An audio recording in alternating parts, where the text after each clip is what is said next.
Doctor Babasaheb आंबेडकरांचा आज महापरिनिर्वाण दिन। महामानवाला वंदन करण्यासाठी चैत्यभूमीवर जनसागर लोटला। महानिर्वाण दिनानिमित्त लाखो अनुयायी चैत्यभूमीवर।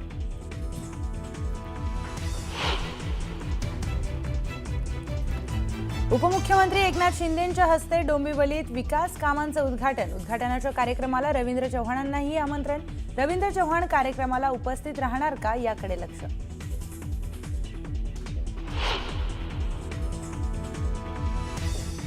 देवा भाऊ के बारे में कहा जाता है कि भाजपा तो पूरा देवा भाऊ की है ही, पर महाराष्ट्र की सारी राजनीतिक पार्टियां कैसा चलती हैं वो देवा भाऊ तय करते हैं। राज्यातील इतर पक्ष कसे चालणार हे देखील देवा भाऊच ठरवतात। मंत्री मंगल प्रभात लोढांच्या विधानानं चर्चांना उधाण।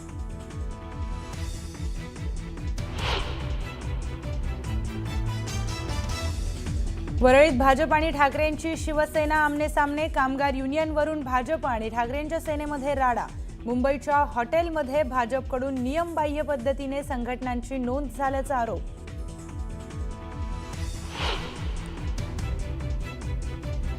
शीतल तेजवानीच्या घराची पुणे पोलिसांकडून 1 तास झडती। जमीन गैरव्यवहार प्रकरणातील अनेक कागदपत्र पोलिसांच्या हाती। काही इलेक्ट्रॉनिक गॅझेट देखील जप्त केल्याची माहिती।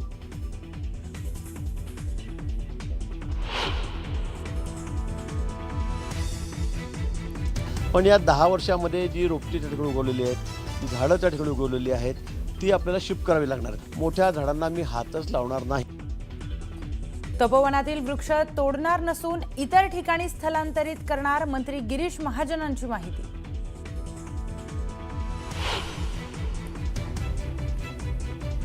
नगर परिषद आणि नगरपालिकांचा निकाल 21 डिसेंबरलाच। नागपूर खंडपीठाचा निर्णय सुप्रीम कोर्टाकडून कायम, तर सर्व निवडणुका 31 जानेवारी 2026 पूर्वी घ्या, सुप्रीम कोर्टाचे आदेश।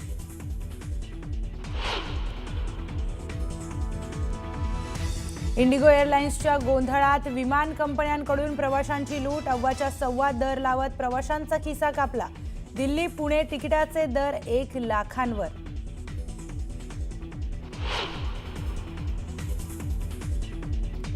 पंतप्रधान मोदी आणि रशियाचे राष्ट्राध्यक्ष पुतीन यांच्यामध्ये द्विपक्षीय चर्चा।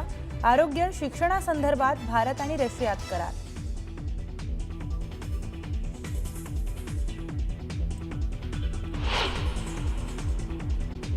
आठवडाभर चालणाऱ्या या हिवाळी अधिवेशनामध्ये 11 आणि 12 डिसेंबर या 2 दिवसीय अधिवेशनात ठाकरे सहभागी होतील अशी माहिती आहे। वरळीमध्ये भाजप आणि ठाकरेंच्या शिवसेनेचे कार्यकर्ते आमने-सामने आले। कामगार युनियनवरून भाजप आणि ठाकरेंच्या सेनेमध्ये राडा झाला। मुंबईच्या हॉटेलमध्ये भाजपकडून नियमबाह्य पद्धतीने संघटनांची नोंद झाल्याचा आरोप शिवसेना उबाटा पक्षाने केला आहे। दहिसरमध्ये ठाकरेंच्या शिवसेनेच्या कार्यकर्त्यांवर खंडणीचा गुन्हा दाखल करण्यात आला। तेजस्वी घोसाळकरांनी मात्र सगळे आरोप फेटाळून लावले। राजकीय दबावातून हा गुन्हा दाखल झाल्याचा आरोपही घोसाळकरांनी केला।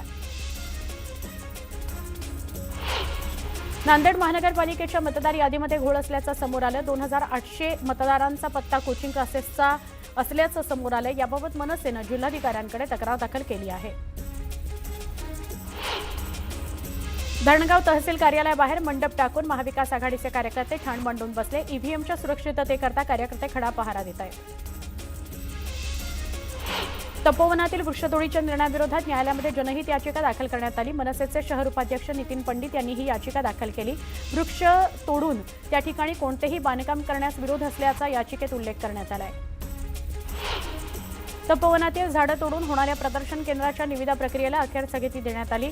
मंत्री गिरीश महाजन यांची नाशिकमध्ये ही माहिती आहे। वृक्षतोड करून तपोवनातील जागेवर साधू महंतांकरता उभारला जाणारा भव्य डोम आता स्थगित करण्यात आला आहे।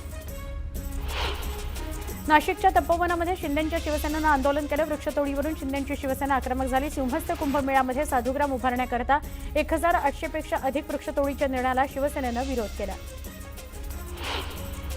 देशामध्ये इंडिगो एअरलाइन्सच्या विमानांचा गोंधळ सुरू असताना दुसरीकडे इतर एअरलाइन्सच्या विमान कंपन्यांकडून मात्र लूट सुरू आहे। मुंबईहून दिल्लीला जाण्याचं विमान तिकीट 5 ते 8,000 रुपये असायचं, पण इंडिगो एअरलाइन्सची विमानसेवा बंद असल्यानं इतर एअरलाइन्सचे दर आता 60 ते 80 हजारांपर्यंत पोहोचले आहेत। डीजीसीएकडून इंडिगोला नियमांमध्ये शिथिलता देण्यात आलेली आहे। याबाबतचे नवे आदेश जारी करण्यात आले असून साप्ताहिक सुट्ट्यांबाबत आधीचेच नियम तात्काळ प्रभावाने लागू करण्यात आले। तर देशभरामध्ये विमान सेवेला फटका बसल्याने डीजीसीएने हा मोठा निर्णय घेतला आहे। भुवनेश्वर हुबळी इंडिगो विमान रद्द झाल्यामुळे एका नवविवाहित जोडप्याला त्याचा फटका बसला. हुबळीमध्ये वऱ्हाडी पोहोचलेच नाहीत. वऱ्हाडी पोहोचले पण दाम्पत्य पोहोचलंच नाही. फ्लाईट रद्द झाली त्यामुळे भुवनेश्वरमध्येच ते अडकून पडले. मग काय, स्वतःच्या रिसेप्शनला ऑनलाईन हजेरी लावली आणि दाम्पत्यानं वेळ मारून दिली. बारामती MIDCत ट्रकच्या बॅटरी चोरीला गेल्याच्या घटना घडलेल्या आहेत. चोरट्याला पोलिसांनी अटक केली. चोरट्याकडून मुद्देमाल जप्त करण्यात आला. सारंगखेड्यात घोडे बाजारात रुद्राणी या नावाच्या घोडीला चांगला भाव मिळाला. या घोडीला 1,17,00,000चा भाव मिळाल्यानं घोडी मालकानं ही माहिती दिली आणि तो आनंदूनही गेला.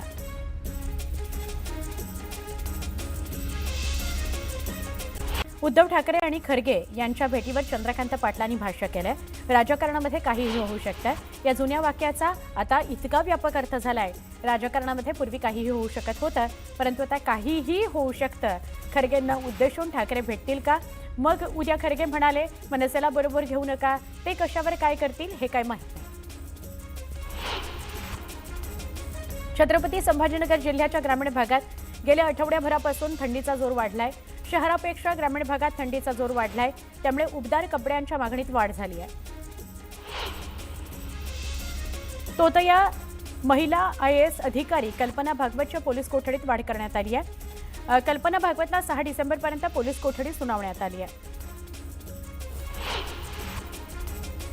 वाळूज MIDC परिसरातील विटावा फाटा जोगेश्वरी रोडवर गोमांस तस्करीचा प्रकार उघडकीस आला.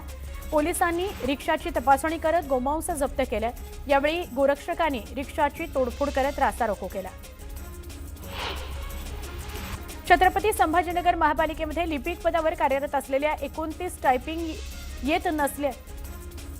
जणांना टायपिंग येत नसल्याची बाब समोर आली. अतिरिक्त आयुक्तांनी या सगळ्यांना कारण दाखवा नोटीस बजावलेली आहे. 8 महिन्यांमध्ये 4 वेळा परीक्षा घेतल्यानंतरही लिपिक उत्तीर्ण न झाल्यानं 7 दिवसांमध्ये लेखी खुलासा मागवण्यात आलेला आहे.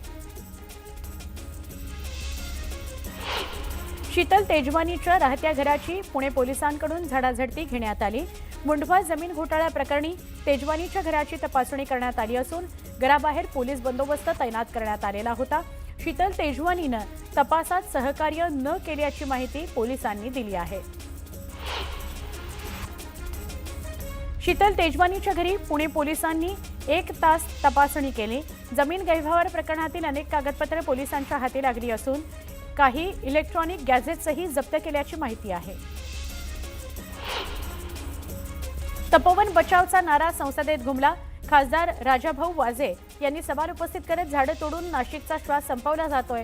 श्रद्धा, पर्यावरण आणि संस्कृती यावर कुऱ्हाड चालवली जाते अशा शब्दात वृक्षतोडीचा विरोध केला. अतिवृष्टी, ओल्या दुष्काळामुळे झालेल्या नुकसानीची अजूनही भरीव मदत मिळालेली नाही. यावरून खासदार प्रणिती शिंदेंनी लोकसभेमध्ये सवाल उपस्थित केला आणि सरकारवर टीका केली. सरकार शेतकऱ्यांवर अन्याय करत असून तात्काळ मदत देण्याची मागणी प्रणिती शिंदेंनी केली. शालार्थ ID घोटाळा प्रकरणातील अधिकारी अटकेत असून चौकशी करता SIT स्थापन करण्यात आली आहे. समितीला 3 महिन्यांची मुदतवाढ देण्यात आली आहे. तर कोल्हापूरमध्येही TET पेपरफुटी प्रकरणामध्ये कडक कारवाई करण्यात आल्याची माहिती मंत्री दादा भुसे यांनी दिली. पालघरच्या ग्रामीण रुग्णालयामध्ये रुग्णांच्या जीवाशी खेळ सुरू आहे. झुरळांमुळे पालघरच्या ग्रामीण रुग्णालयामध्ये येणारे रुग्ण आणि नातेवाईक अगदी त्रस्त झालेले आहेत.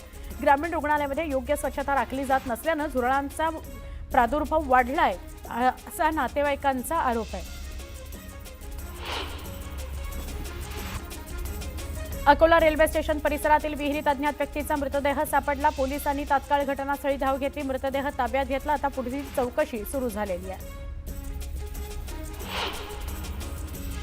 हिंगोलीच्या वसमत तालुक्यामध्ये खतं उपलब्ध असूनही शेतकऱ्यांना मिळत नसल्याचा प्रकार समोर आला. दरम्यान कृषी विभागानं वसमत शहरातील कृषी केंद्राची पाहणी केली.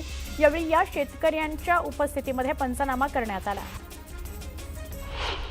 ठाणे जिल्ह्यातील श्री मलंगगड फ्युनिक्युलर लोकार्पणापूर्वीच वादाच्या भोवऱ्यात सापडलेला आहे. शासकीय परवानगीशिवाय फ्युनिक्युलरचे डबे हारफळांनी सजवण्यात आले. याचा व्हिडिओ व्हायरल झालाय.